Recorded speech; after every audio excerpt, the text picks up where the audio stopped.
صاحب استقلال. روزا با 5 زبان برنامه‌های تاجیکستان سرزمینی تشخص‌های کارزاری ننگ و ناموسی پیشرفت و ترقیات و فتح و نصرت ملت تاجیک ملت فرهنگی و حمایت مردمان و ثبات مهمترین امکانات در 4 فصل سال برای سیر و سیاحت، صنعتی و کشاورزی آزمون‌های جمهوریوی، راهنمای جامعه خانه امید وطن تاجیکان محبوب دنیا. ما تاجیکستانی آزاد و صاحب اختیار.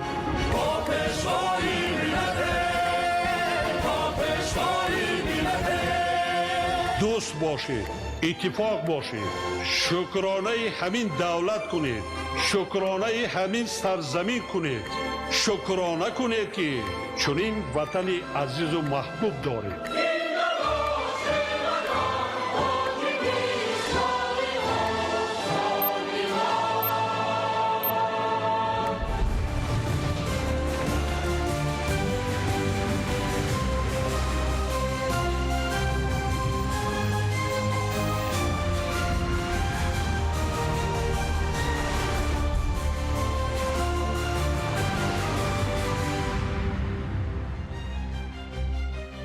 ассалому алайкум тамошобинони азизу арҷуманд.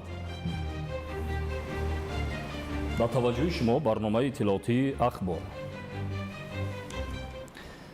имрӯз раиси маҷлиси миллии маҷлиси олии ҷумҳурии тоҷикистон, раиси шаҳри душанбе муҳтарам рустами эмомалӣ бо раиси маҷлиси шӯрои подшоҳии арабистони саудӣ доктор абдуллоҳ ибни муҳаммад ибни иброҳим оли шайх мулоқот намуданд.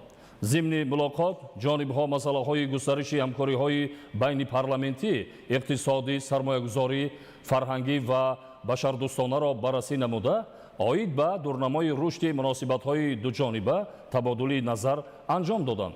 از توجه و دستگیری‌های عملی فوند رشد سعودی، بانک اسلامی رشد و دیگر مؤسسه‌های مالیوی سعودی در تطبیق لایحه‌های اجتماعی و انفراساختار تاجیکستان اظهار قناعتمندی کرده شد.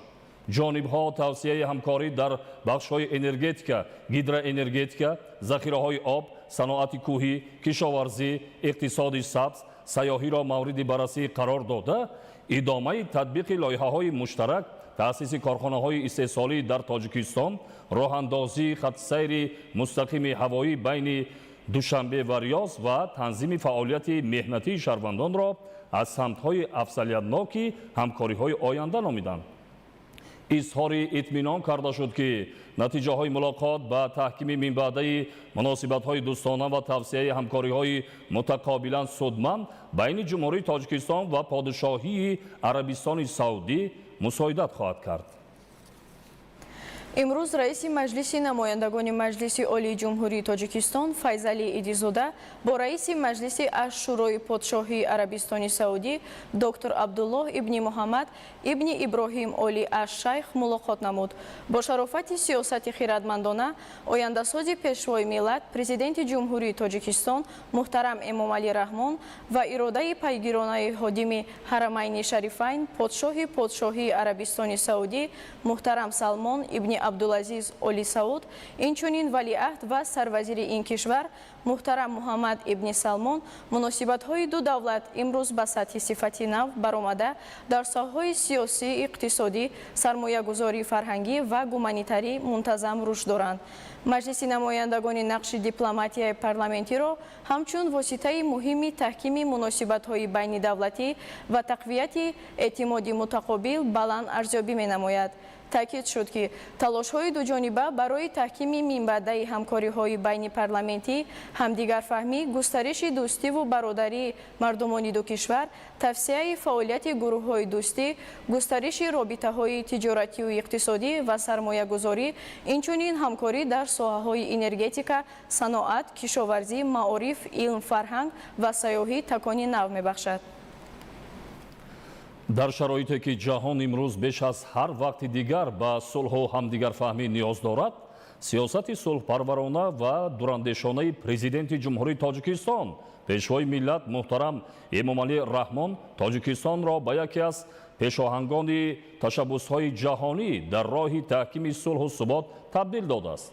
قبول قطعنامه مجمع عمومی سازمان ملل متحد آید به اعلان 10 ساله بین المللی تحکیم صلح به خاطر نسل‌های آینده سالهای 2027-2036 دلیل روشن اعتراف و پشتیبانی جامعه جهانی از این سیاست سازنده و موقع استوار کشور ما می باشد. شرح موضوع در تهیه اسماعیل صاحب نظریان. тоҷикистон пешоҳанги ташаббусҳои сулҳофарин дар арсаи ҷаҳонӣ.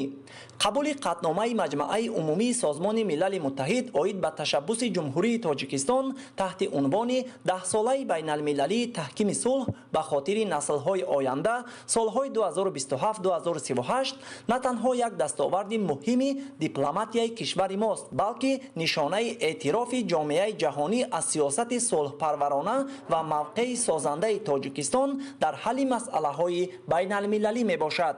ташаббусҳои ҷаноби олӣ дар тӯли солҳо даҳо ташаббусе ки аз қаъри дил, аз дониши сиёсӣ, аз фикру андешаҳои бикр ки эҷод мекунад ба ҷаҳониён пешниҳод мекунад ва ҳар як ташаббус бо сарбаландӣ استقبال کرده می شود از تمام مردم جهان در سازمان ملل متحد استقبال میکنند. در شرایطی که جهان امروز با نزاع‌های مسلحانه، بحران‌های سیاسی، تهدیدهای تروریسم و افراطگرایی، تغییریابی اقلیم و دیگر مشکلات فراملی روبرو است، مسئله تحکیم صلح به یکی از مهمترین وظیفه‌های جامعه جهانی تبدیل یافته است. زیرا صلح تنها نبودن جنگ نیست، بلکه محیط امن برای زندگی شایسته، رشد اقتصادی، پیشرفت علم و معارف، حفظ حقوق انسان و تربیت نسل سالم و سازنده به حساب می رود. صلح ارزش عالی‌ترین و مهمترین نعمت حیات انسان است. تجربه تاریخی نشان می‌دهد که محض در فضای صلح و آرامی دولت‌ها امکانیت تطبیق برنامه‌های بزرگ اقتصادی و اجتماعی، رشد فرهنگ، علم و معارف و بهتر نمودن سطح زندگی مردم را پیدا می‌کنند. فرهنگی غنی و تمدن چندین هزار ساله ما امروز باز یک بار دیگر استواری خود را ثابت کرد در اقدام‌های پیشروی ملت. وقتی که در سازمان ملل متحد قطعنامه 10 ساله بین المللی تحکیم صلح به خاطر نسل‌های آینده را برای سالهای 2027 تا 2030 قبول کردند، بیانگر آن است که ملت تاجیک با پیشوای محبوبش بار دیگر ثابت کرد که این ملت قدیمی است، فرهنگی است، تمدن خیلی غنی دارد و می تواند در نه تنها در داخل کشور بلکه در عرصه بین المللی کارهای هنگفته را انجام می‌دهد. قبول قطعنامه مذکور پیروزی دیپلماتیای تاجیک، نشانه اعتماد جامعه جهانی و سیاست صلح‌پرورانه جمهوری تاجیکستان و باز یک قدم استوار در راه تحکیم موقع بین المللی کشور ما میباشد. جمهوری تاجیکستان با سروری پیشوای ملت محترم امامعلی رحمان امروز نه تنها جانبدار صلح بلکه یکی از تشبسکاران اساسی تشکل روزنامه جهانی صلح و ثبات به شمار می رود. این دستاورد مهم افتخار هر یک شهروند کشور بوده، مسئولیت ما را برای حفظ صلح، تحکیم وحدت ملی و سهمگذاری در آبادی وطن باز هم بیشتر می گرداند. جمهوری تاجیکستان همچون کشوری صلح‌پرور و تشبسکاری مسئله‌های مهم بین‌المللی اعتراف گردیده است. با مناسبت قبول قطعنامه مجمع عمومی سازمان ملل متحد تحت عنوان 10 ساله بین‌المللی تحکیم صلح برای نسل‌های آینده سال‌های 2027-2036 که با پیشنهاد پرزیدنت جمهوری تاجیکستان پیشوای ملت محترم امامعلی رحمان قبول گردید، در شهر و ناحیه‌های کشور چاره‌بینی‌های علمی سیاسی برگزار شد. گزارش همکاران ما در این خصوص.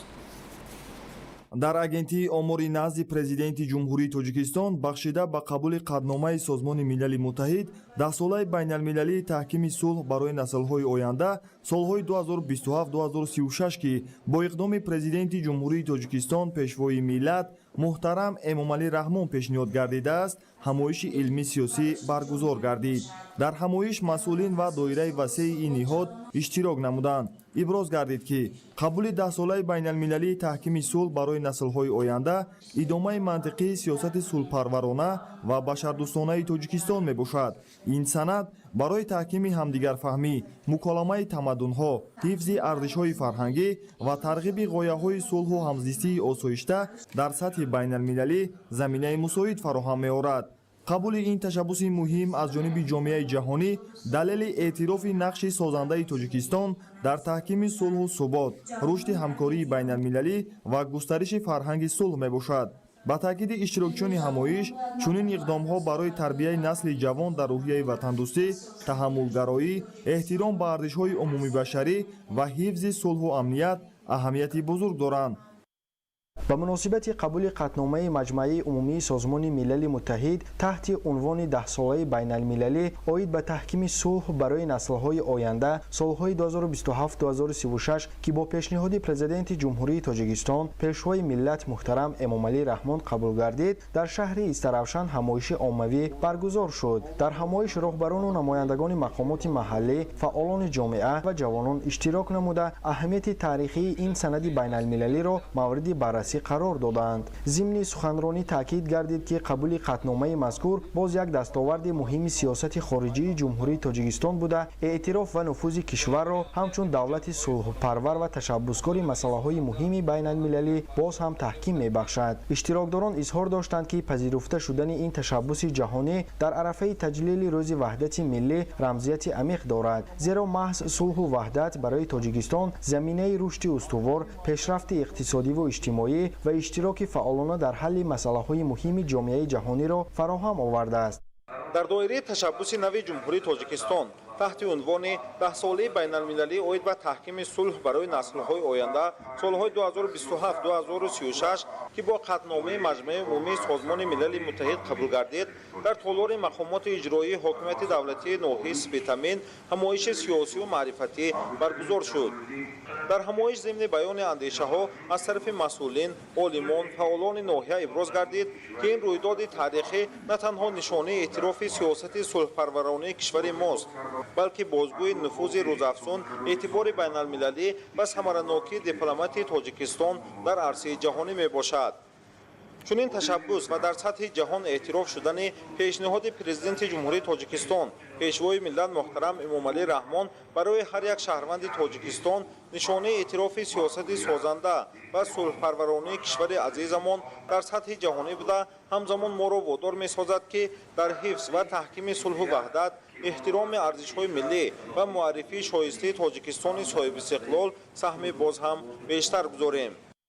эмомалӣ раҳмон пешвои сулҳи ҷаҳон таҳти чунин унвон дар ноҳияи Масчоҳ бахшида ба қабули қатномаи Созмони Милали Муттаҳид 10-солаи байналмилалӣ оид ба таҳкими сулҳ барои наслҳои оянда солҳои 2027-2036 ки аз ҷониби пешвои миллат президенти ҷумҳурии Тоҷикистон муҳтарам Эмомалӣ Раҳмон пешниҳод гардид, роҳпаймоии идона ва чорабинии тантанавӣ баргузор гардид. дар роҳпаймоӣ аъзоёни кумитаи иҷроияи ҳизби халқии демократии Тоҷикистон дар ноҳияи Масчоҳ бо шиорҳои ватандӯстона аз ҷумла Эмомалӣ Раҳмон пешвои сулҳи ҷаҳон ва пешвои мо қаҳрамони сулҳуофарини дунё иштирок карданд. чорабинии тантанавӣ бо иштироки намояндагони мақомоти иҷроияи ҳокимияти давлатии ноҳияи Масчоҳ ва фаъолону ҷавонони ташаббускор идома ёфт.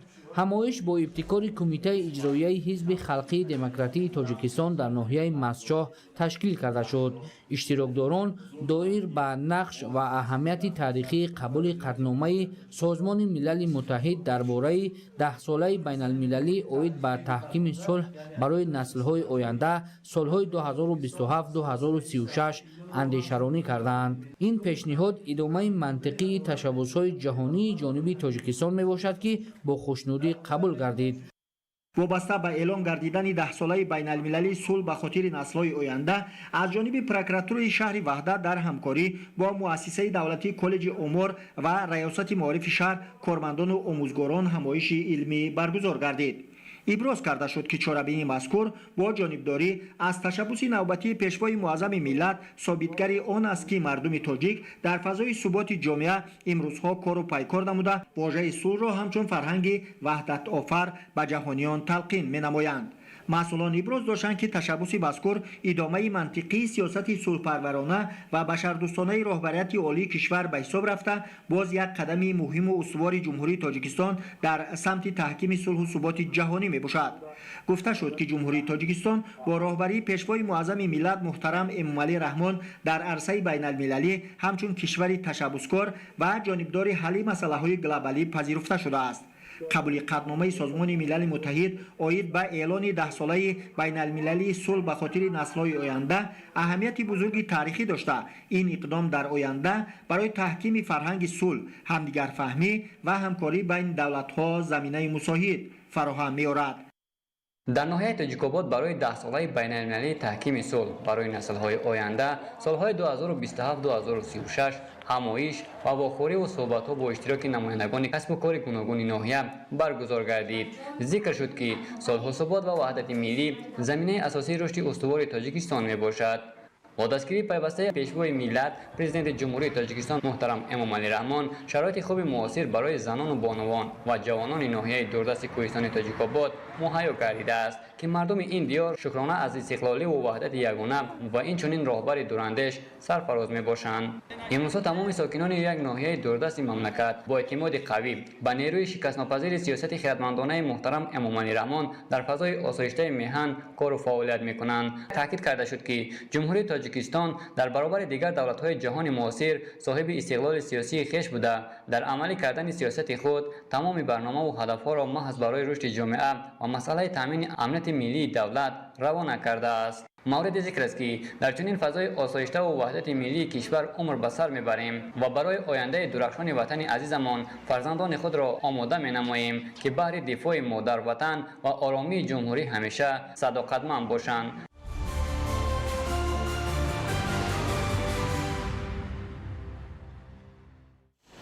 имзои қонуни ҷумҳурии тоҷикистон дар бораи афв аз ҷониби президенти ҷумҳурии тоҷикистон пешвои миллат муҳтарам эмомалӣ раҳмон барои ҳазорҳо оилаи тоҷик муждаи хуш ва паёми умед гардид. ин иқдоми башардӯстона бори дигар аз сиёсати инсонпарварона ва ғамхории пайвастаи роҳбарияти олии кишвар нисбат ба сарнавишти шаҳрвандон шаҳодат медиҳад. шарҳи бештари мавзӯъ дар таҳияи ҳамкоронамон.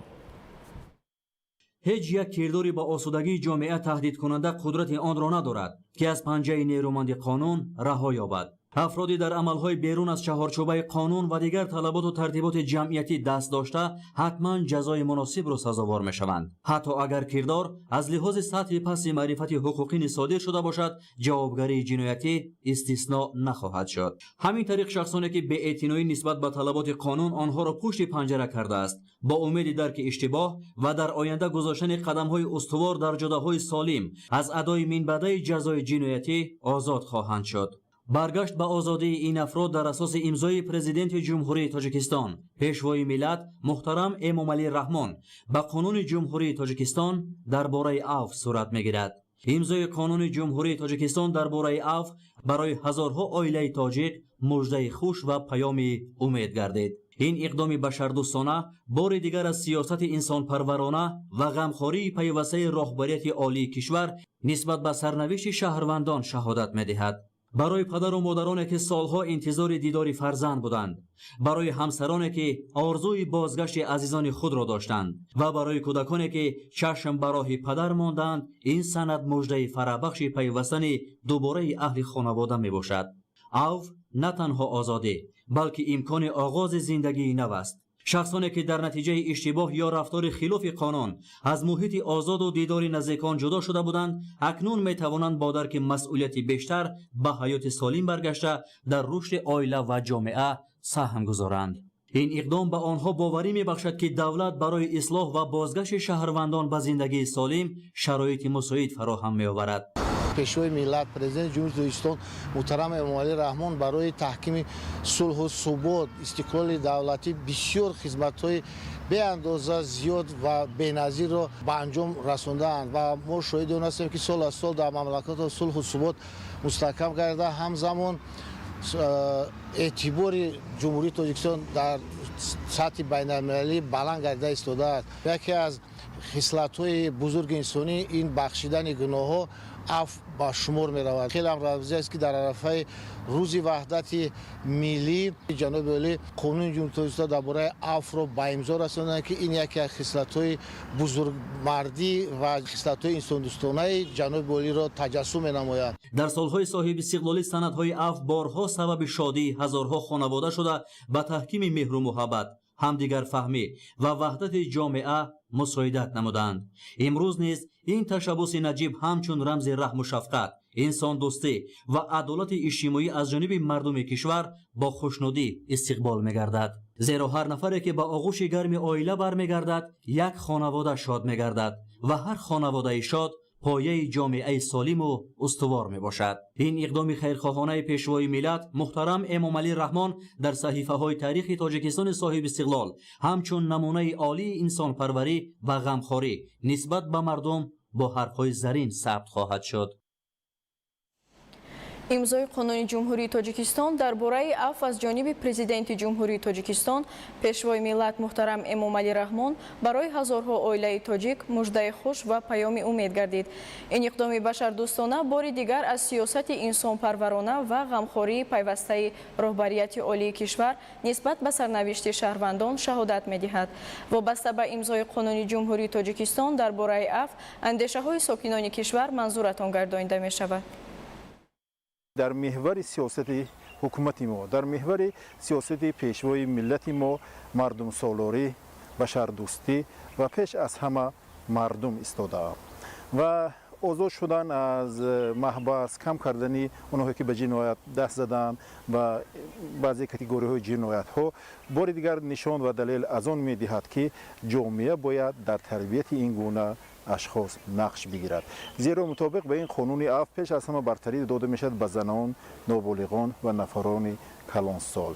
و این قانون ما اهل جامعه، مقامات اجرایی حکومتی دولتی، ساختارهای گوناگون را وادار می کند که اونهایی که از محبس می برآیند، اونهایی که از جوگری آزاد کرده می شوند باید در تربیت آنها سهم گذاریم.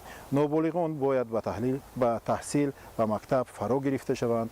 زنان باید با جایهای کار تامین گردند و آنهایی که از محبس می برآیند باید در آینده صاحب جای کار باشند و وضع اجتماعی خود را بهتر بسازند. آنهایی که از محبس آزاد شدند یا آنهایی که از جوگری آزاد کرده می شوند باید که به نزد فرزندان خود، به نزد اهل عائله خود بر بگردند و از این عملهای ناسواب ناروای خود که در گذشته کرده بودند باید سبق بگیرند و بدانند که این همه برای نیک و احوالی آنها، برای خاطر جمعی آنها. زیرا همون نفری که جنایت کرده است، همون نابالغی که دست به جنایت زده است، فرزندی نفری است، همسری نفری است و پدر یا مادری نفری دیگری است که همه این برای آنها خواه ناخواه اگر آزاد بگردند و اگر در نیک و احوالی زندگی خود و عائله خود تلاش ورزند خیلی خوب می شود. و از این لحاظ گفتم ممکن است که این گونه عفو کردن اونهایی که به جنایت دست زدند بیش از 18,000 نفر در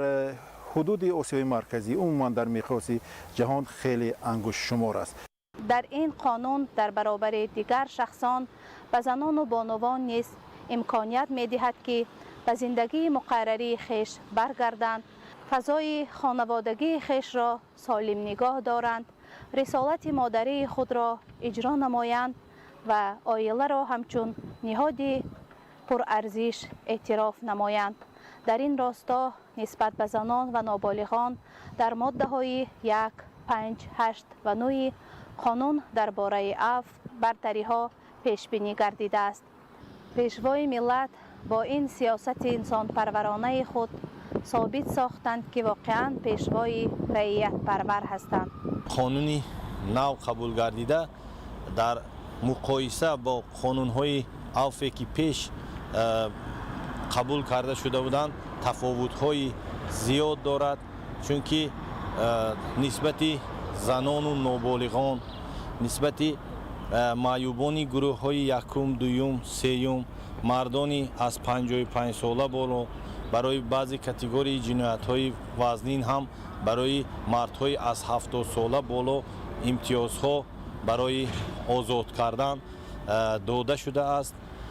در قانون مذکور بار اول در تجربه همین قبول قانون‌های عفو مقررات قانون که پیش بینی کرده شده است نسبت شخصانی در جستجوی جنایی قرار داشته نیز تطبیق کرده می شود. حتی به اشتراک خود آنها نیز مقامات حفظ حقوق کشور مسئله آنها رو بررسی میکنند و امکانیت پیدا میگردد که آنها باز به وطن خود به نزد فرزندان خود برگردند. идомаи ахбор созандагиву ободонӣ хоса бунёду ба истифода додани иншооти гуногун муҳимтарин амалҳоест ки дар давоми 5 соли охир бо мақсади сазовор ҷашн гирифтани 35-солагии истиқлолияти давлатии ҷумҳурии тоҷикистон дар шаҳру ноҳияҳои вилояти суғд вусъат ёфт.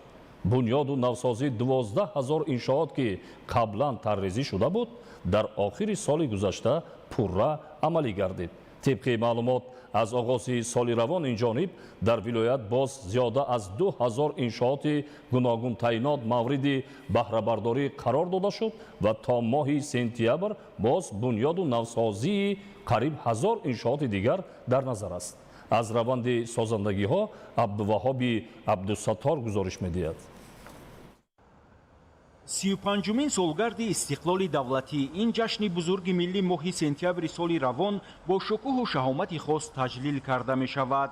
барои бо дастовардҳои назаррасу шоиста истиқбол гирифтани ин рӯйдоди таърихӣ таҳти роҳбарию ҳидояти президенти ҷумҳурии тоҷикистон муҳтарам эмомалӣ раҳмон шурӯъ аз соли 2022 раванди корҳои созандагию ободонӣ тақвият ёфта тарҳҳое амалӣ шуданд ки баҳри зиндагӣ аз ин ҳам беҳтару хубтари мардум равона гардидааст.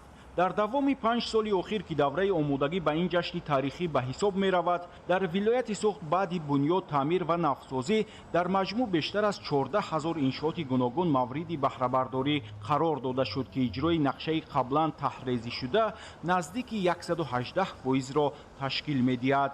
ба таъкиди масъулин ин ниҳояти кор нест ва ҳоло бо иқдоми мақомоти давлатӣ соҳибкорону аҳолии корҳои созандагӣ бо маром идома дошта то моҳи сентябри соли равон дар маҷмӯъ шумораи иншооти ҷашнӣ ба 15 000 баробар мегардад. имрӯзҳо дар шаҳру ноҳияҳои вилоят бунёди биноҳои маъмурию истиқоматӣ, коргоҳу корхонаҳои саноатӣ, мактабу кӯдакистонҳо, бунгоҳҳои тиббӣ, марказҳои саломатӣ, қасру коხҳои фарҳанг, толору майдонҳои варзишӣ, меҳмонхона, бозору марказҳои муосири савдою тиҷорат ва дигар иншооти ҳаётан муҳим идома дорад. ҳамзамон дар баробари иҷрои дигар тадбирҳои муҳими созандагӣ раванди мунфарш намудани роҳҳои маҳаллӣ низ дар 18 шаҳру ноҳияҳои вилоят вусъат ёфта нишондоди корҳои иҷрошуда дар ин самт қобили ситоиш ва намунаи ибрат арзёбӣ мешавад. мунфаршкунии роҳҳои маҳаллӣ асосан аз ҷониби соҳибкорони ҳимматбаланд ва аҳолии созандаю бунёдкори вилоят амалӣ гардида азми ҳамагон ба он равона шудааст ки корҳои ободонию созандагӣ вусъат ёбад. ободу зебо гардидани шаҳрҳо, сохта ба истифода додашни корхонаҳои гуногун, ба сатҳи байналмилалӣ баровардани роҳҳое ки дар давраи соҳиби истиқлолӣ сохта ба истифода дода шуд, ин боз як бор дигар шукргузорӣ ҳар кадоми моро ба соҳиби истиқлолии кишвар оварда мерасонад. ва имрӯз марҳилаи он расидааст ки дастовардҳои давраи соҳиби истиқлолиро мо барои ҳифзи он кӯшиш ба харҷ дем ва барои ҳифзи обу хоки диёри азизамон, барои ҳифзи дастовардҳои соҳиби истиқлолии ҷумҳурии тоҷикистон насли наврес худро дар ҳамин рӯҳия таълиму тарбия дода барои ба ояндагон гузоштани як мулки ободу зебо кӯшиш ба харҷ диҳем. ҳамин тавр корҳои созандагию ободонӣ дар шаҳру ноҳияҳо идома дошта мақомоти давлатӣ, соҳибкорон ва аҳолии созандаи вилояти суғд тасмим гирифтанд ки то моҳи сентябри соли равон ба истиқболи 35-мин солгарди истиқлоли давлатӣ боз наздики 1000 иншооти дигарро бо сатҳу сифати баланд сохта ба истифода диҳанд. бо татбиқи нақшаҳои созандагии инфрасохтори шаҳру ноҳияҳои вилоят мукаммал ва сатҳу сифати зиндагии сокинон боз ҳам беҳтару хубтар мегардад. абдуваҳоби абдусаттор, дилшод юсуфӣ, вилояти суғд, ахбор.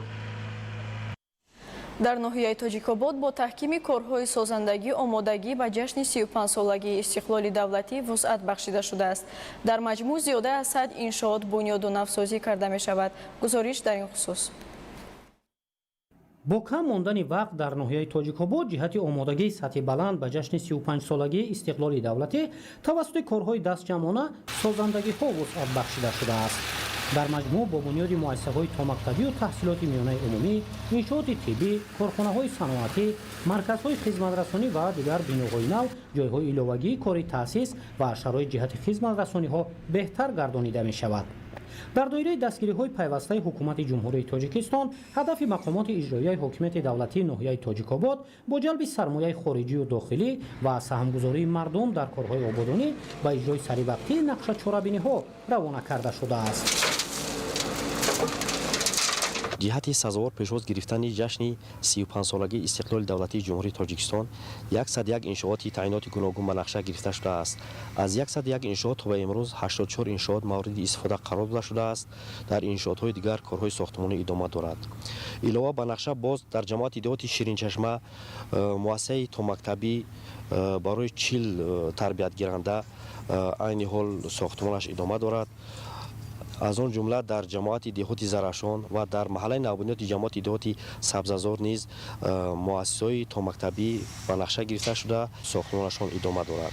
تا دوردستترین دهه‌های ناحیه توسط بنیاد انشاءات نو امکانیت‌های خدمت‌رسانی به طلبات معاصر مطابق و برای مردم شرایط بهتری زیست فراهم آورده می‌شود. بنیاد میدانچه ورزشی از جانب ساکنان محلی، مؤسسه تعلیمی با جلب سرمایه و مرکز خدمت‌رسانی از جانب نمایندگان بخش خصوصی امکانیت‌ها را برای ترغیب طرز حیاتی سالم، آموزش علم و دانش و طبابت و استراحت بهتر می‌گرداند. ساختمان این سه انشاءات در دهه پالزک جریان دارد. در جماعت دهاتی شیرین چشمه 10 انشاءات به نقشه گرفته شده بود. از این انشاءات تا امروز 7 انشاءات پورا به استفاده داده شد و در 3 انشاءات دیگر کارهای ساختمانی با مرام ادامه دارند.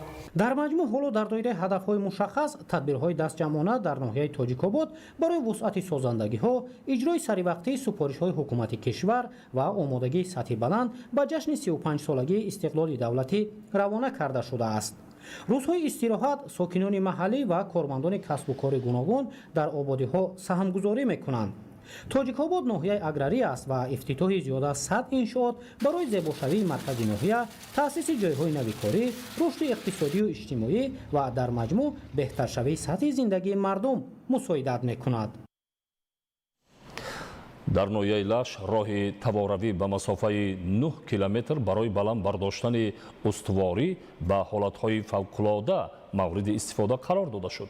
این مسیر برای 6 جماعت دهات و 27,000 نفر اهالی خدمت می‌رساند. گزارش در این خصوص. در ناحیه لش مورد بهره‌برداری قرار گرفتن راهی تواروی автомобилгардӣ байни деҳаҳои корвонгузар ва дуағба баргузор гардид. корҳо дар доираи лоиҳаи минтақавии коҳиш додани осебпазирии аҳолии минтақаи осиёи марказӣ аз хатари раҳнашавии кӯлҳои пиряхӣ дар шароити тағйирёбии иқлим аз ҷониби дафтари минтақавии ЮНЕСКО дар Алмато бо дастгирии фонди мутобиқшавӣ анҷом дода шуд. ناحیه لخش با مقصدی یعنی به افتتاح دادن راهی تواروی بین دو دهه یعنی دهه دشت مرغان و دوغبه قرار داریم که در این راه تواروی با دستگیری لایحه منطقوی با موضوع پس کردن خوف رخنه‌شوی کلاه پریخی زیر تاثیر تغییرآبی اقلیم در آسیای مرکزی که از طرف دفتر منطقوی یونسکو و کشورهای آسیای مرکزی برگزار می‌گردد این کار رو عملی نمودیم. лоиҳа дар ҳамкорӣ бо кумитаи ҳолатҳои фавқулода ва мудофиаи гражданӣ назди ҳукумати ҷумҳурии тоҷикистон, агентии обу ҳавошиносӣ назди кумитаи ҳифзи муҳити зист ва мақомоти иҷроияи ҳокимияти давлатии ноҳияи лаш татбиқ гардид.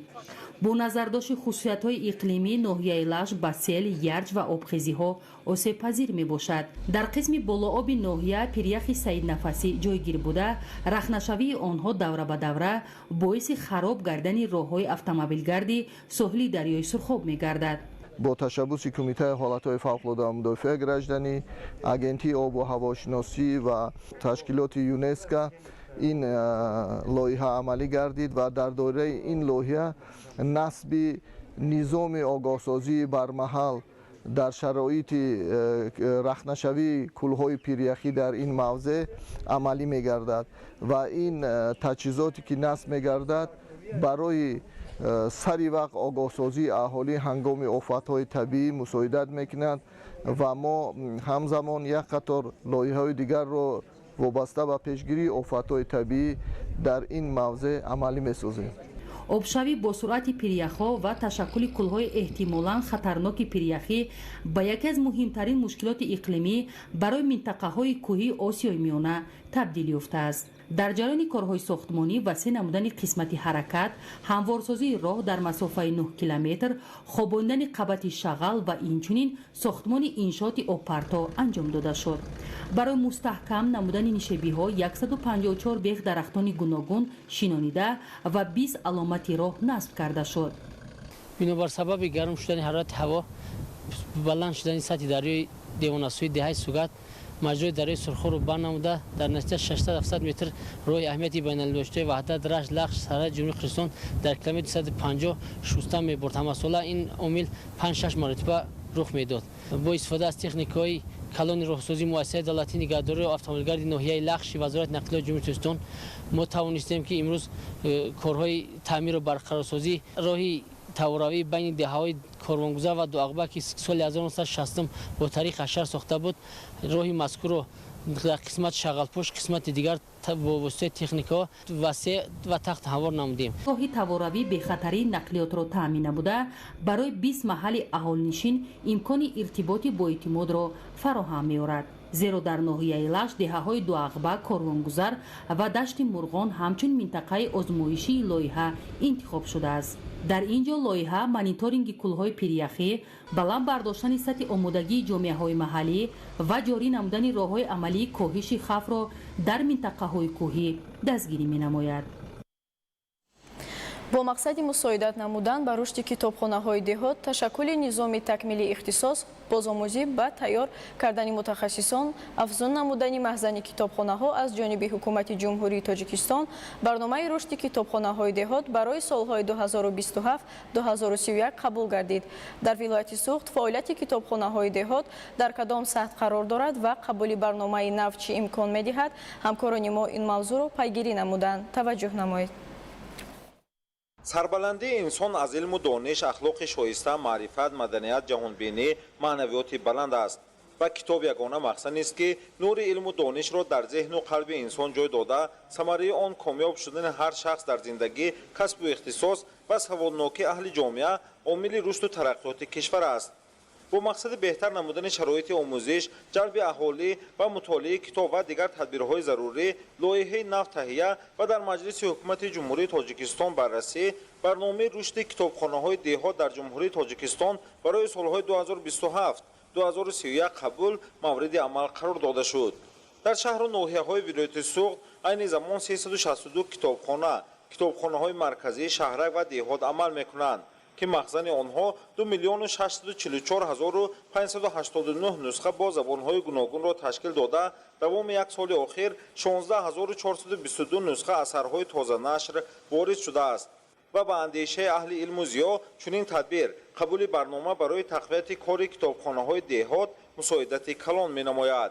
қабул гардидани барномаи рушди китобхонаҳои деҳот барои солҳои 2027-2031 маънии онро дорад ки воқеан Тоҷикистони соҳибистиқлол ба марҳилаи тозаи рушди фарҳанг ворид гардидааст ва як замони таҷдиду азнавсозиву мукаммал гардидан ва ғанӣ гардидани баъзеи моддаи техникии китобхонаҳои деҳот фаро расидааст. ин барнома метавонад раванди фаъолияти ин китобхонаҳоро ба маротиб дигаргун созад, такмили ихтисоси мутахассисони соҳа, китобдоронро ба роҳ монад ва барои ғанӣ гардидани махзани китобии китобхонаҳо ба мардуми ба сокинони деҳаву шаҳрҳо албатта расонидани китобҳои тозанашр барои баргузории маҳфилҳои муаррифии китобҳо ва дар маҷмӯъ барои ба китобхона ҷалб кардани тамоми қишрҳои ҷомеа саҳми муносиби худро гузорад.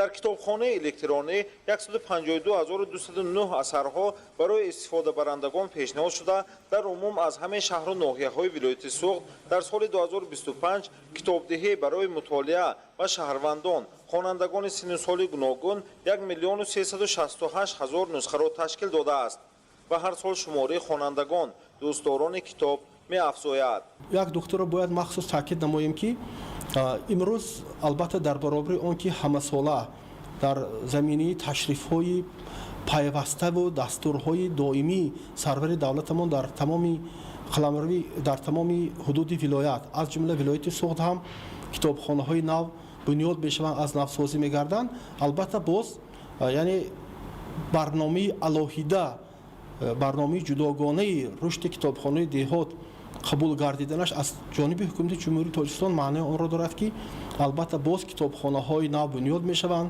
китобхонаҳои мавҷуда таъмирро аз навсозӣ мегарданд имкониятҳои моддию техникияшон рӯ ба беҳбудӣ меорад ва китобхонаҳо воқеан ба як маркази баланд бардоштани дониш ба як маркази ҳақиқии боло бурдани завқи хештаншиносиву худогоҳии тамоми наслҳо табдил меёбанд. ҳадафи барномаи рушди китобхонаҳои деҳот дар ҷумҳурии тоҷикистон барои солҳои 2027-2031 таъмини китобхонаҳои деҳот бо таҷҳизоти компютерӣ, пайвастшавии онҳо ба шабакаи интернет, ташкили махзани электронии китобҳо ва баланд бардоштани саводнокии кормандони китобхонаҳо ва ҷалби бештари аҳолӣ, хусусан наврасону ҷавонон ба китобхонӣ иборат мебошад.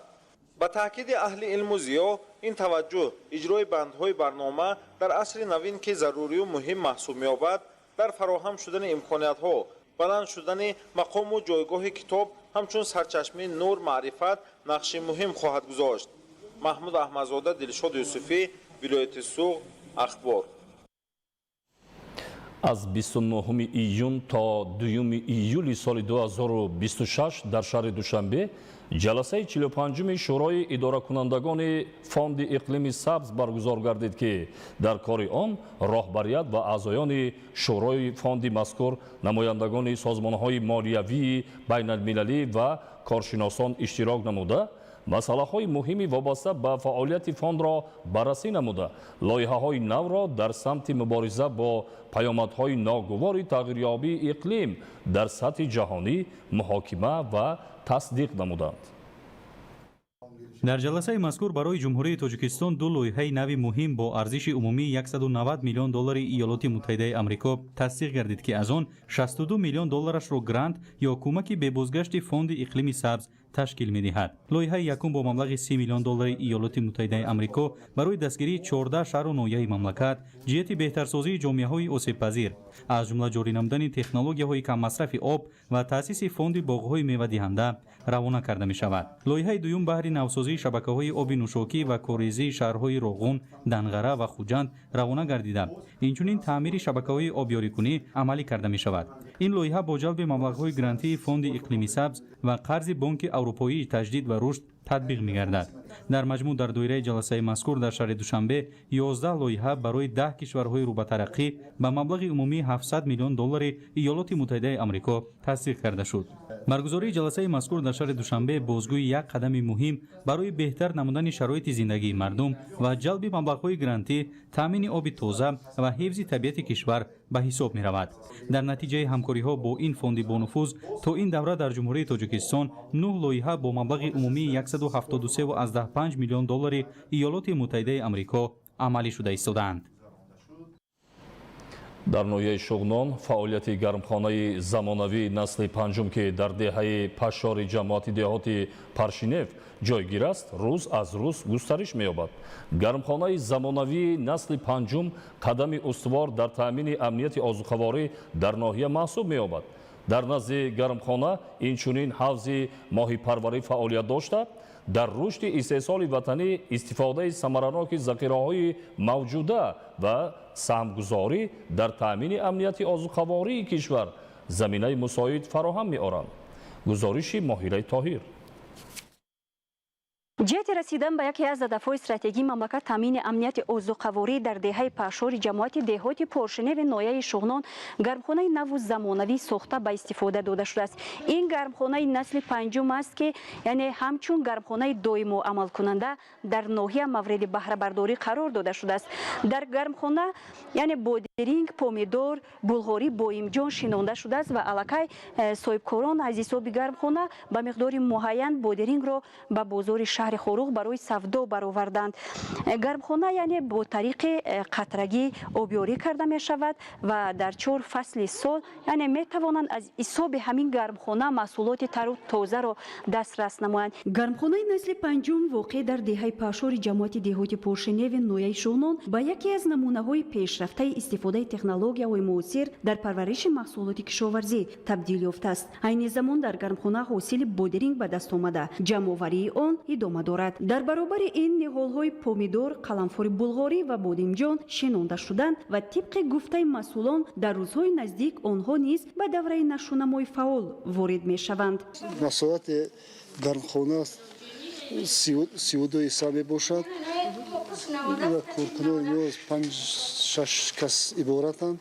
ما از ما سر کردیم در اینجا بودرینگ و بویمجان و پمیدور و پرچ شنوندیم و زیر بودرینگ از سودا برآوردیم. محیط موافق و نظام معاصر نگهداری حرارت و نمناکی امکانیت می‌دهد که نوابسته از موسم سبزیجات تر و تازه پرورش کرده شود. گرمخانه با استفاده از تجهیزات معاصر فعالیت نموده برای استحصال محصولات با صفت شرایط مساعد فراهم آورده است. با شرافت چنین امکانیت‌ها ساکنان ناحیه شغنان می‌توانند در تمام فصل‌های سال با سبزیجات تر و تازه تامین گردیده همزمان بازار محلی نیز با محصولات وطنی غنی گردانده شود. در برابر فعالیت گرمخانه در نزد آن حوض پرورش ماهی نیز عمل می‌کند که به صاحبکار محلی صابر علی محمدов تعلق دارد. این تشبث نمونه خوب رشد ساحه‌های کشاورزی و ماهی پروری در منطقه ارزیابی می‌گردد. با اطلاع صاحبکار سال 2025 برای رشد خواجگی ماهی پروری زیاده از 7000 دانه ماهیچه از شهر وحدت به این حوض آورده شده بود. عین حال ماهی‌ها در شرایط مساعد پرورش یافته. انتظار می‌رود در آینده نزدیک حجم استحصال محصولات ماهی نیز افزایش یابد. این اقدام نه تنها برای تامین بازار ناحیه با محصولات تر و تازه ماهی مساعدت می‌کند، بلکه برای تأسیس جای‌های نوی کاری و رشد صاحبکاری نیز اهمیت کلان دارد. امروز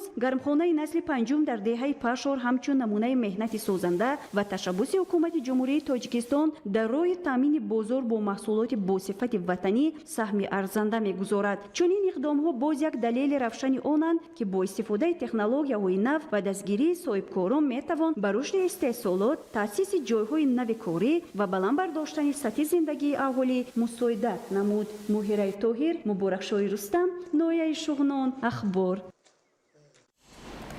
ба роҳ мондани усулҳои нави кишту парвариш кишоварзону хоҷагидорони пахтакори ноҳияи дӯстиро ба гирифтани ҳосили фаровон ноил гардонидааст. кишоварзон дар заминаи иҷрои барномаи давлатии рушди инноватсионии соҳаи пахтакорӣ дар ҷумҳурии Тоҷикистон барои солҳои 2026-2030 талош намуда истоданд, ки ҳарчи бештар аз роҳҳои манфиатбори пахтакориро истифода намуда дар рушди ин самт ҳиссаи муносиб гузоранд. гузориш дар ин хусус.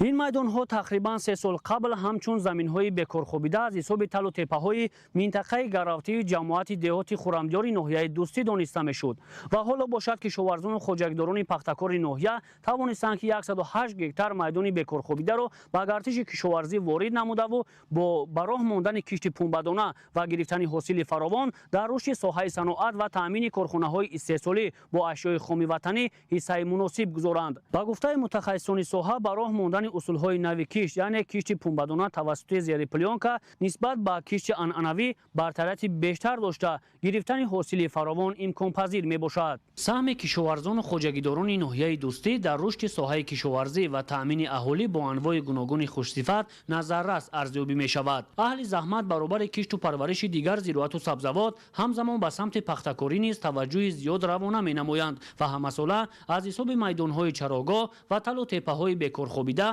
صدها گکتار زمین‌های پرتو را به گردش کشاورزی وارد نموده و با استفاده از راه‌های اینوواسیونی کشت و پرورش و گرفتن حاصل دلخواه نائل می‌گردند.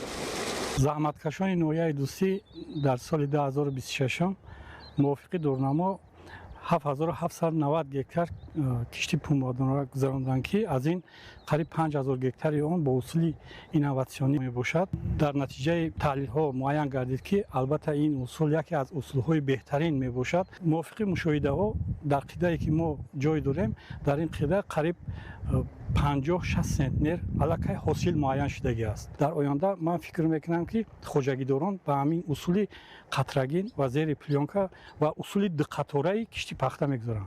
برنامه دولتی رشد اینواسیونی ساحه پختکاری برای سالهای 2026-2030 نیز محض به خاطر رشد ساحه، تامین اهالی با جای کار، استحصال اشیای خام برای رشد صنعت سبک و خوراکبری و افزایش حجم صادرات محصولات و جاری نمودن مکانیزم تامین رشد استوار ساحه پختکاری تهیه کرده شده. سنه 30 ایونی سال روان در مجلس حکومتی جمهوری تاجیکستان قبول گردید که این یکی از دستگیری و توجه رهبریت عالی کشور به ساحه کشاورزی ارزیابی کرده می شود. طی چند سال اخیر پختکاران ناحیه دوستی از راه‌های معاصر کشت و پرورش و خصوص استفاده علم در استحصالات کشت پنبه‌دانه را توسط زیر پلیونکا به راه مانده با راه آبمانی قطرگی این سمت را رشد می بخشند.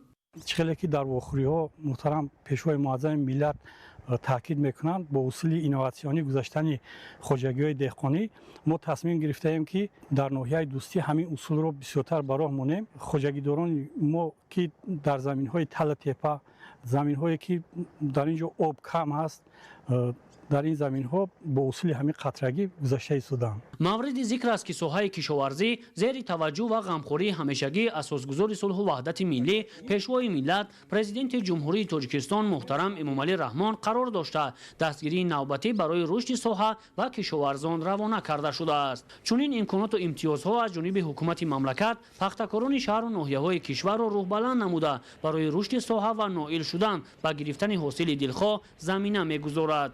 شاهزاده سمندر موسی نور محمد، ناحیه دوستی، اخبار. ادامه اخبار. در وزارت مدافعه جمهوری تاجیکستان و دیگر ساختارهای زیرتابع عام دور دوم خوانش آغاز گردید. به این مناسبت در تمام جزء و تام وزارت چاره‌بینی‌های تنتنوی برگزار گردیده. اشتراکچیان در نقطه‌های تعلیمی و درس‌های کشاد از فن‌های کسبی وظیفوی و آموزش دیگر مشغولیت‌های معین شده جلب گردیدند. گزارش در این خصوص. خدمتچیان حربی جزء تومی وزارت مدافع جمهوری تاجیکستان نیمساله دوم سال تحصیلی 2026 را طبق نقشه مجموع یگانه وزارت، نقشه تیاری قوه‌های مسلح و نشانداد تشکیلی متدی استاد گنرالی با برگزاری چاره‌بینی‌های تنتنوی آغاز نمودند. به این مناسبت در تالار اساسی وزارت مدافعه با اشتراک هیئت شخصی دستگاه مرکزی و استاد گنرالی جمع‌آمد تعلیمی دایر گردید. برآمدکنندگان وابسته به امکانات‌های نوی تعلیم پیش از همه فراهم بودن شرایط خوبی درس و تعلیمات نظامی در شهرک‌های تعلیمی قسم واحدهای حربی وزارت مدافعه و نوع‌های قشون قوه‌های مسلح مملکت یادآور شده هیئت شخصی را با آموزش همه‌جانبه مشغولیت‌های کسبی در دور خوانش نو دعوت نمودند. در جریان چاره‌بینی از جانب شخصان مسئول سمت‌های گوناگون فعالیت در این نهاد قدرتی، ولایت قانون و ترتیبات حقوقی، انتظام حربی، سطح تیاری دائمی هیئت شخصی، تامینات مادی و معیشی و حالت آماده‌باشی جنگی جزء تام در نیم ساله اول سال 2026 مورد تحلیل و بررسی قرار داده شد. بعد از انجام جمع‌آمد اشتراکچیان آن در دایره دستور و نقشه‌های تهیه گردیده به این دوره تحصیل در نقطه‌های تعلیمی با درس‌های کشاد از فن‌های کسبی وظیفوی و آموزش دیگر مشغولیت‌های معین شده جلب گردیدند که آن عملاً در پایگاه یکی از قسم‌های حربی تابع وزارت مدافعه تشکیل و براه مانده شد. در هر یک نقطه تعلیمی راهبران مشغولیت‌ها موضوع‌های روز اول تحصیل را عاید به رعایت قاعده‌های بی‌خطری در روند تعلیم و فعالیت همه‌روزه تشکیل و راه‌اندازی نموده اجرای دقیق و سریع همه گونه طلبات ضروری را به خدمتچیان حربی مهم و اولین درجه ارزیابی کردند. همین گونه چاره‌بینی‌های تنتنوی اینچنین در پایگاه بریگاد حمله‌آوری دسانتی قشون‌های زودعمل قوای مسلح مملکت با تشکیل جمع‌آمد و مشغولیت‌های درسی، نمایش نقطه‌های مجهز تعلیمی که برای نیم ساله دوم آموزشی پیش بینی شده است در سطح ضروری براه مانده شدند. در تمام جزء توم‌های قوای مسلح جمهوری تاجیکستان تحصیل نیم ساله خوانشی تابستانه آغاز یافت که سربازان روند این مشغولیت‌های نظری عملیوی گذرانده و افسران با آنها درس‌های عملیوی و نظریوی می‌گذرانند و کارهای فهماندهی می‌گذرانند. مورد به ذکر است که همساله در قوه‌های مسلح جمهوری تاجیکستان دو دوره آموزشی پیش بینی گردیده است که یکی از اول ماه ژانویه آغاز گردیده تا آخر ماه می ادامه می‌یابد و دومین باشد از 1 ایول شروع گردیده در آخر ماه نوامبر جمع‌بست و نتیجه گیری کرده می شود. حفظ محیط زیست از مسئولیت هر یکی ما آغاز می‌یابد. با همین هدف پالاتای حساب جمهوری تاجیکستان اقدام نوبتی اودیت اکولوژی را راه‌اندازی نموده است. در دایره این اقدام волонтерان و کارمندان نهادهای دخلدار در کوچه و خیابان‌ها، باغ‌های فرهنگی و جای‌های جمعیتی کارهای فرماندهی و نظارتی را انجام داده ساکنان را بر رعایت تازگی و حفظ محیط اطراف دعوت می‌کنند. همکاران ما شرح بیشتر می‌دهند. با تشبث پالاتای حساب کشور در همکاری با کمیته جوانان و ورزش نزد حکومت جمهوری تاجیکستان با مقصد تقویت اودیت اکولوژی و بلند برداشتن معرفت اکولوژی مردم، رعایت عملهای سانیتاری و حفظ و بهداشت محیط زیست گروهی волонтерان تشکیل گردیده با جلب آنها در کوچه و خیابان‌ها و باغ‌های فرهنگی فراغتی پایتخت کشور، شهر و ناحیه‌های ولایت‌های سوغد و ختلان و بدخشان کارهای فهماندهی و نظرسنجی گذرانیده می‌شود.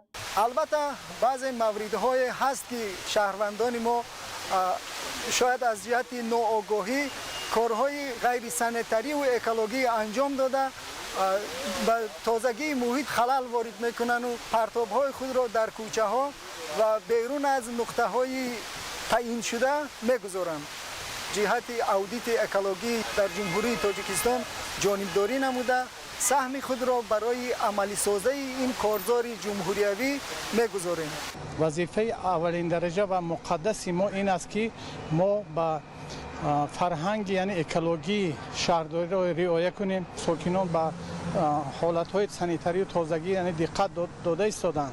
لیکن بعضی مشاهده ها هم میگردد که البته به احترامی به اعتنایی هم ظاهر میگردد و خوب میبود و هر یکی ما را میباید برای سیاست اکولوژی یعنی وضع کشور سهمگذار باشیم. هدف از تشبث مذکور این تطبیق اودیت اکولوژی، ترغیب فرهنگ اکولوژی و بلند برداشتن سطح معرفت اهالی جهت حفظ محیط زیست و سمت رشد استوار و نگاه و اقتصاد سبز می باشد. اودیت اکولوژی در دایره استراتژی رشد پالاتای حساب برای سالهای 2024-2028 گذرانیده می شود. ضمن گذراندن اودیت اکولوژی در قطقه ساحلی دریای خانقاه شهر حصار پرتوگاه‌های زیادی مشاهده گردید که در این موضع عادی‌ترین قاعده‌های اکولوژی رعایت نگردیده با سبب بی‌توجهی مسئولان اینجا به پرتوگاه تبدیل داده شده است که این از بی‌مسئولیتی بعضی شهروندان درک می‌دهد. مقصد از این تشبث پیشگرفته پالاتای حساب در آن است که این قانونگذاری جمهوری تاجیکستان را در سمت حفظ محیط زیست و بلند برداشتن معرفت اکولوژی اهالی تکمیل دهیم. بنابراین قانونگذاری جمهوری تاجیکستان بهر اجرای عهدهداری‌های بین‌المللی که از کنونسی‌های اعتراف نموده تاجیکستان برمی‌آیند و هدف‌های استراتژیکی کشور منتظم تکمیل داده می‌شوند. волонтерон ба сокинон маводҳои иттилоотӣ тақсим ва дар ин баробар бо онҳо пурсишномаҳо гузаронида корҳои фаҳмондадиҳӣ ва назарсанҷиро дар мавзӯи экология, тақвияти аудити экологӣ ва баландбардоштани маърифати экологии шаҳрвандон анҷом доданд ва ин раванд боз идома дода мешавад. мақомоти олии аудити кишвар дар доираи эълони соли вусъат додани корҳои ободониву созандагӣ ва тақвияту таҳкими худшиносиву худогоҳии миллӣ ва истиқболи сазовор аз ҷашни 35-солагии истиқлоли давлатӣ ва тақвияту татбиқи аудити экологӣ ҷиҳати ҳифзи муҳити зист ва тозаву озода нигоҳ доштани муҳити атроф, беҳдошти ҳолати санитарӣ дар ҷойҳои ҷамъиятӣ, баландбардоштани маърифати экологии мардум ва боз ҳам ободу зебо гардонидани инфрасохтори иҷтимоии кишвар тадбирҳои заруриро амалӣ месозад. дар ҷойҳои номоян гузоштани партовҳо бахусус аз тирезаи биноҳои баландошонаи истиқоматӣ ва ё аз дохили воситаҳои нақлиёт ба берун ҳаво додани партовҳои маишӣ боиси ифлос гардидани муҳити зист ва вайрон шудани ҳолати санитарию экологӣ гардида, ин масъала масъулиятшиносиро аз ҳар як шаҳрванд тақозо мекунад. با مقصد استفاده ثمرانok و صرفه‌کارانه نیروی برق و بلند برداشتن معرفت انرژتیکی اهالی، کارهای ترغیباتی و تشویقاتی در شهر و ناحیه‌های ولایت ختلان منتظم راه‌اندازی می‌شوند. در دایره این تدبیرها کارمندان ریاست اگنتی نظارت دولتی انرژتیکی назди президенти ҷумҳурии тоҷикистон дар минтақаи бохтар дар ноҳияи кушониён бо кормандони соҳа ва намояндагони муассисаҳо мулоқоту корҳои фаҳмондадиҳиро баргузор намуданд. кормандони раёсати агентии назорати давлатии энергетикӣ назди президенти ҷумҳурии тоҷикистон дар минтақаи бохтар ҷиҳати иҷрои дастуру супоришҳои ҳукумати ҷумҳурии тоҷикистон корҳои тарғиботиву ташвиқотиро оид ба истифодаи сарфакоронаи нерӯи барқ, пешгирии қонуншиканиҳо ва баланд бардоштани маърифати энергетикии аҳолӣ идома дода истодаанд. дар доираи чунин чорабиниҳо масъулини раёсат дар ноҳияи кушониён бо кормандони шабакаҳои барқи ноҳия мулоқоту суҳбат баргузор намуда масъалаҳои риояи қоидаҳои истифодаи нерӯи барқ, пешгирии талафоти техникӣ ва ғайри техникӣ, инчунин роҳҳои баланд бардоштани самаранокии фаъолияти соҳаро мавриди баррасӣ қарор доданд. ҳамзамон масъулон аз фаъолияти зеристгоҳи барқии 35 киловолта аз наздик шинос шуда вазъи техникӣ ва раванди таъмини нерӯи барқро мавриди омӯзиш қарор доданд. мақсади асосии чунин вохӯриҳо бо сокинон ва ташкилоту муассисаҳо ин пешгирии ҳолати истифодаи ғайриқонунии дахолатии таҷҳизотҳои системаи баҳисобгирӣ, талафоти нерӯи барқ, инчунин баланд бардоштани сатҳи маърифати ҳуқуқии истифодабарандагон мебошад. дар идомаи чорабинӣ корҳои фаҳмондадиҳӣ дар беморхонаи марказии ноҳияи кушониён низ баргузор гардида ба роҳбарият ва кормандони муассиса тавсияҳо оид ба истифодаи оқилона ва сарфакоронаи нерӯи барқ пешниҳод карда шуданд. таъкид гардид ки чунин иқдомҳо барои коҳиш додани талафоти нерӯи барқ, пешгирии қонуншиканиҳо ва бартараф намудани камбудиҳои мавҷуда мусоидат менамояд. таҳлилҳо нишон медиҳад ки дар ҳудуди пойтахт мутаассифона то ҳанӯз истифода нашудани тасмаи бехатарӣ аз ҷониби ронандагон мушоҳида мегардад. бо мақсади пешгирии ин ҳолат кормандони шуъбаи бозрасии давлатии автомобилии раёсати вазорати корҳои дохилӣ дар шаҳри душанбе дар роҳҳои пойтахт чорабинии мақсадноки тасмаи бехатариро ба роҳ монданд. гузориш дар ин хусус.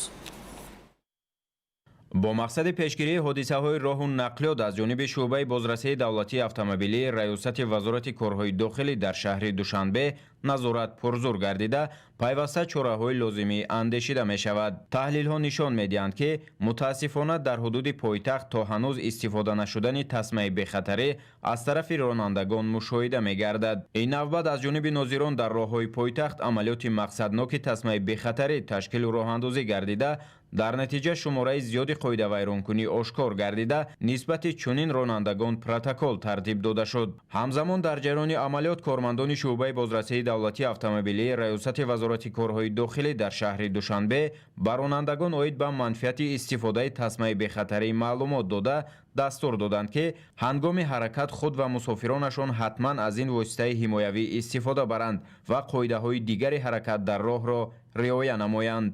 طبق طلبات ماده 317 قسم 1 کودکس حقوق ویرانکنی ماموری جمهوری تاجیکستان راننده واسطه نقلیات و اینچنین مسافر کرسی پیش واسطه نقلیات عهدهدار است که هنگام اشتراک نمودن در روند حرکت از تسمه بخطری استفاده برند.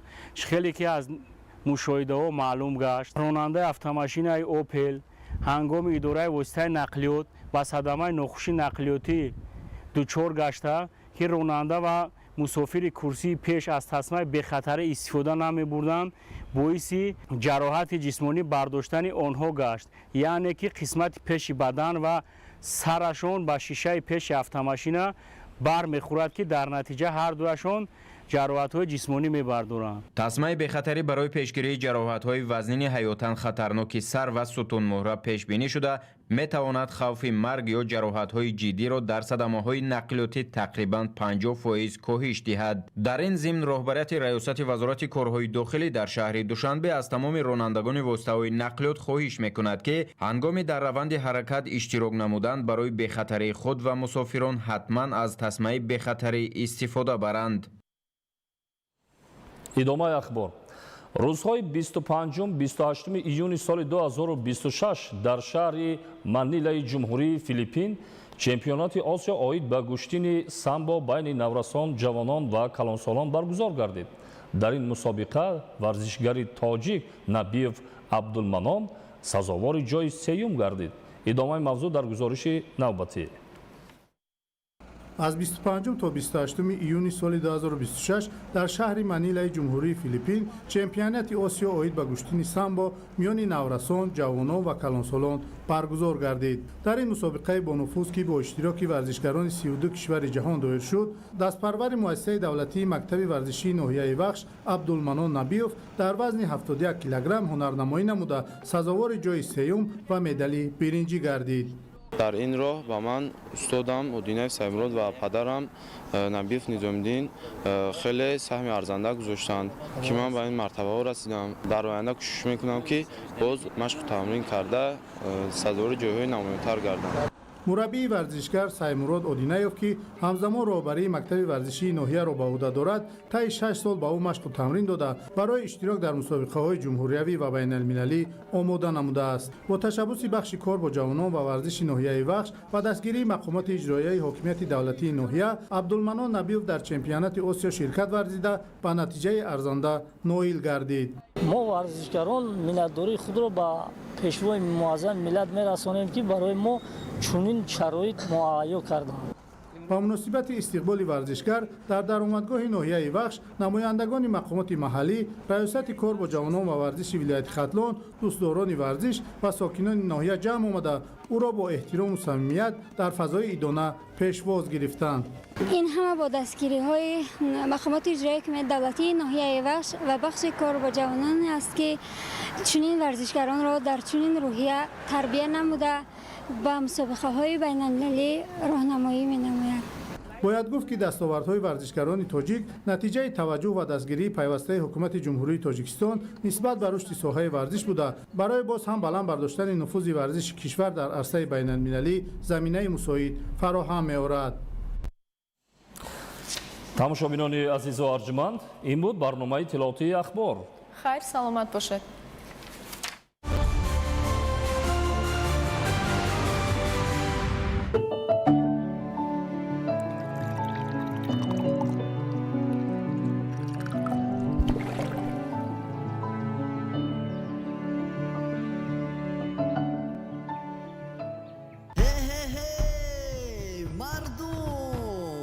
иқдоми роҳат аз авранг ва спитамин бонк бе пешпардохт ва